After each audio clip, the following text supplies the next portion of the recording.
ప్రియమైన తల్లిదండ్రులారా, extra క్యారిక్యులర్ activities time వృధా అనో డబ్బుల వృధా అనో అనుకుంటే ఒకసారి ఆలోచించండి. మీరు చూస్తున్న 5 నిమిషాల ప్రదర్శన వెనుక రోజుల తరబడి శ్రమ ఉంటుంది.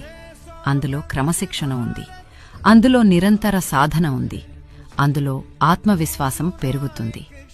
ఒక పిల్లాడు స్టేజ్ మీద నిలబడినప్పుడు అతను కేవలం నటించడు, తన గొంతును నమ్మడం నేర్చుకుంటాడు, టీంవర్క్ నేర్చుకుంటాడు, ఓడిపోయిన తర్వాత మళ్లీ లేవడం నేర్చుకుంటాడు.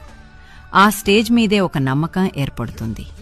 పుస్తకాలు మాత్రమే లేని నమ్మకం, జీవితంలోని ప్రతి దశలో తోడుగా ఉండే నమ్మకం. ఆ చప్పట్లు కేవలం చప్పట్లు కావు, నేను చేయగలను అనే నమ్మకానికి గుర్తులు. కాబట్టి మీ పిల్లలు ఏదైనా కార్యక్రమంలో పాల్గొనాలని, స్టేజ్ మీదకు వెళ్లాలని అనుకుంటే దయచేసి అడ్డుకోవద్దు. ఎందుకంటే నిజమైన జీవన పాఠశాల అక్కడే మొదలవుతుంది. మనమందరం కలిసి ఆత్మవిశ్వాసంతో మాట్లాడే పిల్లలను భవిష్యత్తు కోసం తయారు చేద్దాం.